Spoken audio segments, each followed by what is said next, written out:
The famous dresses of the Queen, embroidered with precious stones, concealed the fact that her body rarely touched water.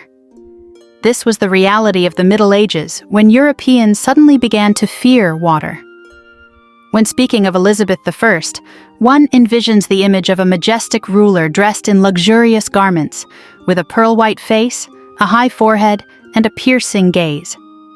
However, behind this carefully crafted mask lay a reality that might astonish a modern person.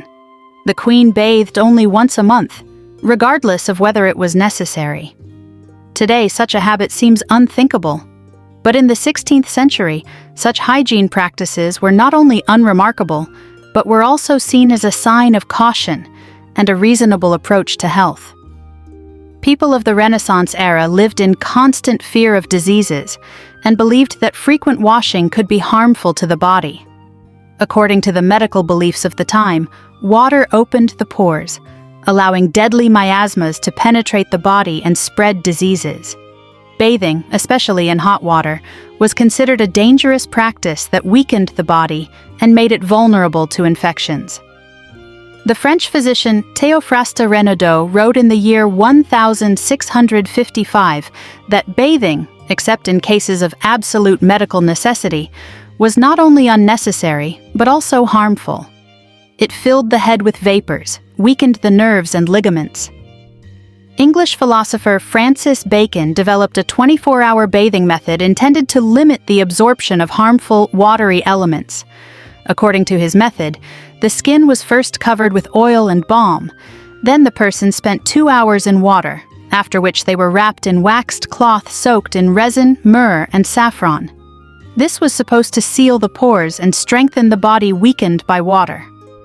After 24 hours, the cloth was removed, and the skin was rubbed with a final layer of oil, salt, and saffron. Although medieval etiquette books recommended washing only the face and hands, personal hygiene remained a delicate subject. In the 17th century, the use of toilet paper was extremely rare. Instead, people used cloth rags, moss, leaves, or even wool. Apart from the fear of epidemics, another reason for the rejection of frequent washing was the disappearance of public baths. In the Middle Ages, bathhouses played an important role in urban life, but with the onset of plague epidemics, they began to close, and over time, the habit of water procedures almost completely vanished. Even among the nobility, bathing became rare. Instead, the belief spread that the best way to maintain cleanliness was by wearing pristine white linen garments. It was thought that a clean shirt absorbed sweat and dirt, replacing contact with water. For this reason, Elizabeth I, like many of her contemporaries, preferred to change her linen regularly rather than undergo full-body washing. The Queen's luxurious dresses concealed the fact that her body rarely came into contact with water. Nevertheless, unlike most of her subjects, the Queen did bathe, though not as often as modern standards might suggest. When Elizabeth took a bath, the process turned into an elaborate ceremony. A large copper bathtub was specially brought in for her, filled with hot water heated in cauldrons, and infused with aromatic oils and herbal decoctions, which were meant not only to cleanse the skin, but also to protect it from disease.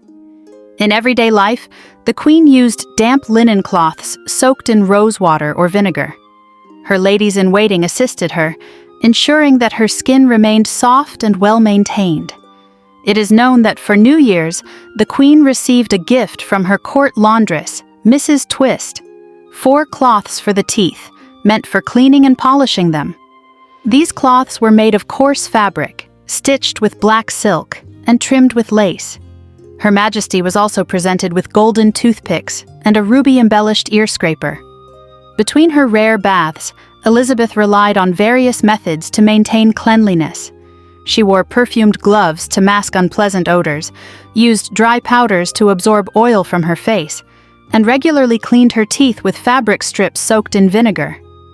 Her wardrobe included numerous linen undergarments, which she changed quite often, making her, by 16th century standards, a remarkably clean woman compared to other monarchs. For her time, Elizabeth was far from unkempt, especially in comparison to other rulers. Her successor, James I, was rumored to wash only his fingers. French King Henry IV was infamous for his stench, and his son, Louis XIII, inherited this trait and even boasted, "I inherited this from my father.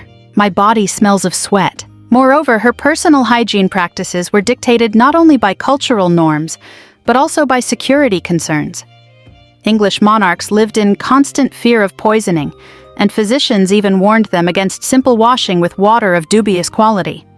As for the common people, their lives were no less modest. Travel diaries and letters contain many testimonies about daily life, but travelers usually paid more attention to the state of the bedding and the presence of bedbugs than to the availability of washing facilities. English traveler Fynes Morrison, in the year 1592, noted with surprise that in one Eastern European inn, he was offered a bed that was considered clean, simply because the last person to sleep in it was a 90-year-old woman. However, of all the cities he visited, only in Lübeck, Gdansk, and Elbląg was he offered water to wash his feet. Travelers who visited the Middle East were amazed by local hygiene standards. Swabian physician Leonhard Rauwolf, who was in Tripoli in the 1570s, described in detail the procedures he underwent at a public bathhouse. First, he was made to sweat, then bathed, and subjected to a vigorous massage, during which the masseur even stood on his shoulder blades. Then a mixture of arsenic, quicklime, and water was applied to his skin to remove hair, after which he was scrubbed with soap foam and a coarse woolen cloth. The final step was the application of a special clay paste, which was supposed to cleanse the hair and stimulate its growth. Muslims were required to be clean during prayers, and when they lived in Spain, frequent ablutions were perceived as a Muslim custom, something that Queen Isabella of Castile disliked. Of course, the claim that she bathed only once in her life is highly doubtful. After the expulsion of the Moors, the Catholic monarchs Ferdinand and Isabella ordered the destruction of Arab baths, and by the year 1576, Philip II had completely banned their use. Frequent bathing began to be seen as a sign of heretical beliefs. According to legend, Isabella Clara Eugenia, the daughter of Philip II, became famous for a peculiar vow she made during the siege of Ostend in the year 1601. She swore not to change her linen until the siege was lifted. However, the siege lasted for 3 years, 3 months, and 13 days, by which time, as the story goes, her garments had changed color from white to yellow-brown. The English traveler Henry Blount, who visited the Ottoman Empire in the 17th century, was astonished by the hygiene standards in Turkey. He noted that the first thing the Turks did after conquering a city was to build public bathhouses. These bathhouses were state-funded, ensuring that everyone, regardless of gender or social status, could bathe for a symbolic fee. Moreover, those who did not bathe at least 2 to 3 times a week were considered filthy. This contrast in hygiene habits between Christian Europe and the Muslim world was striking. The Spanish authorities, influenced by religious dogma, continued to associate cleanliness with heresy. The Spanish Inquisition even regarded frequent bathing as suspicious behavior, associating it with secret Muslims and Jews who had converted to Christianity but might still practice their old traditions in secret. The concept of personal hygiene in Europe began to change only in the 18th century, particularly in France. Under Louis XV, perfumed hygiene became widespread, and instead of bathing, people masked body odors with powdered wigs, scented gloves, and fragrant pomanders. However, even in the 17th century, the habit of bathing remained rare among European elites. For instance, Louis XIV, known for his grandeur and meticulous control over Versailles' court life, was famously averse to bathing. He reportedly bathed only twice in his life, on the advice of his doctors.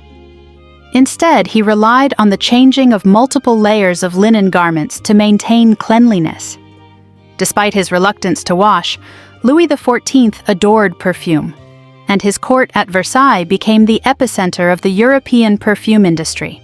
At the same time, some parts of Northern and Eastern Europe had different attitudes toward hygiene. In Russia, public steam baths, or banyas, remained popular.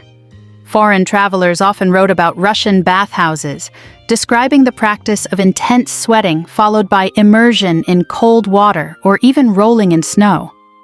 The Austrian ambassador to Russia, Sigismund von Herberstein, wrote in the 16th century that Russians bathe often and with great pleasure, beating themselves with birch branches in steam rooms. In Sweden and Finland, similar traditions existed with saunas, which also played a major role in everyday hygiene. Unlike Western Europeans, Scandinavians continued the tradition of frequent bathing well into the modern era. Despite this, it took centuries for attitudes toward bathing to change in Western Europe. By the 18th century, scientific advancements in medicine and new discoveries about hygiene gradually altered the perception of water.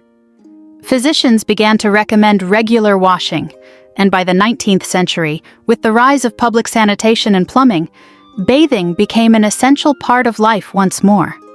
However, for much of the Middle Ages and the early modern period, water remained an object of fear rather than purification, and rulers such as Elizabeth I, Philip II, and Louis XIV followed the norms of their time, avoiding frequent washing and relying instead on changing clothes, perfumes, and other alternative methods to maintain their appearance of cleanliness.